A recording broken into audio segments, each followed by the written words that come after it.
Sahabat semua, mohon maaf kalau beberapa video dan tulisan ke depan agak kembali ke 50 video awal cara cerdas bernegara sekitar 1,5 tahun yang lalu. Karena saya yakin sahabat tidak sempat mengikutinya karena kita baru kenalan atau Anda baru bergabung sebagai teman sosial medianya dengan si Bosman. Bagi yang menonton beberapa video terakhir misalnya, yang nggak paham belas apa dan siapa isi serial cara cerdas bernegara ini. Lalu seperti kebiasaan orang yang tidak suka baca, langsung ambil kesimpulan. Bosman anti pemerintah, anti Tiongkok, anti kebijakan bernegara saat ini. Bosman kerjanya ancu-ancuin pejabat dan misu-misu. Jawa Timurannya nggak sopan. Oh iya, maaf banget. Ya aslinya Bosman itu mengatakan ancu-ancu itu memang gitu kalau Anda paham budaya Jawa Timuran. Hal seperti ini bahasa biasa sebenarnya. Tapi kalau Anda dari Jawa Tengah aja atau seperti pejabat sekarang yang santun, Jawa Timuran itu kesannya kurang ajar. Kembali ke pertanyaan anti pejabat. Jawabannya apa? Iya, saya anti komunis Tiongkok, anti BUMN Tiongkok, namun tidak anti dengan swasta Tiongkok dan tidak anti dagang bebas atau fair trade dengan negara manapun, dan pastinya anti oligarki dan anti globalis cabal. Secara ekonomi saya pendukung UKM bottom of pyramid, anti negara berbisnis, anti BUMN di bawah kementerian. Kembali ke serial cara cerdas bernegara, maka ini semua adalah pelajaran Lemhanas dipopulerkan. Sahabat tidak perlu baca banyak buku atau ikut sekolah tersebut kalau memang belum mau jadi pejabat. Namun memahami bela negara adalah hak setiap warga negara. Maka pelajaran awal dari pemahaman bela negara adalah memahami apa itu nation, apa itu negara. Ingat,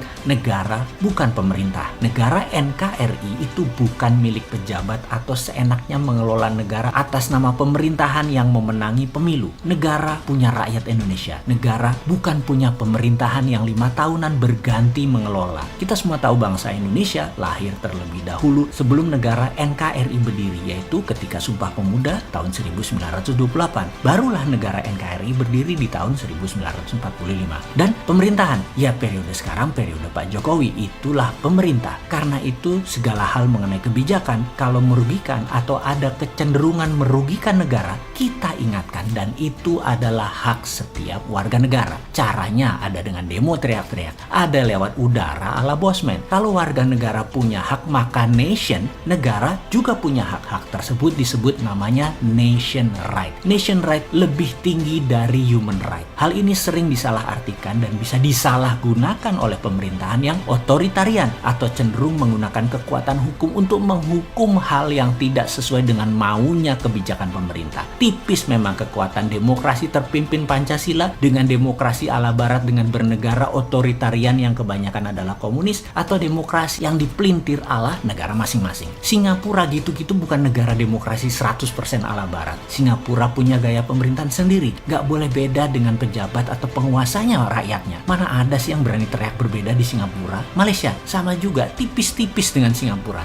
Sekali lagi, tidak ada yang sempurna negaranya, namun pemerintahan adalah kesepakatan-kesepakatan yang berlaku disepakati oleh pengelola negara masing-masing. Filipina karena Duterte-nya koboi, lain lagi kelola negaranya. Demokrasi ala Filipina ini seru. Apa-apa dibuat referendum. Misalnya Duterte tanya, narkoba boleh saya tembak di tempat nggak tuh? Referendum ternyata 80% setuju. Ya dia dor 15.000 orang lebih kasus narkoba. Dan bening sekarang tuh narkoba di Filipina. Apa itu melanggar HAM? Duterte bilang saya pegang mandat 80% suara referendum setuju. Sikat, mati aja lu kalau main-main dengan narkoba di Filipina. Negara komunis Vietnam, komunis Tiongkok, dan komunis Korea Utara. Beda lagi kelola negaranya. Namun cirinya satu, yaitu otoritarian. Saat ini entah bagaimana komunis di Indonesia pemahamannya tidak menakutkan lagi. Di sisi lain, komunis yang dipahami oposisi saat ini yang sering bengok-bengok di media dengan niat mendapatkan perhatian politik adalah masih komunisme ala Cold War, ala Perang Dingin. Jadi kasihan juga kalau banyak melihat mereka-mereka mendebatkan komunisme, apalagi pakai kata PKI. Komunisnya sudah mutan, ganti baju, dan lebih soft power. Pengkritik yang anti komunis masih lihat komunis seperti zaman Perang Dingin Soviet Amerika, pakai hard power. Beda pun, komunis sekarang soft, pakai merubah kebijakan negara yang mau ditarget atau pakai orang dalam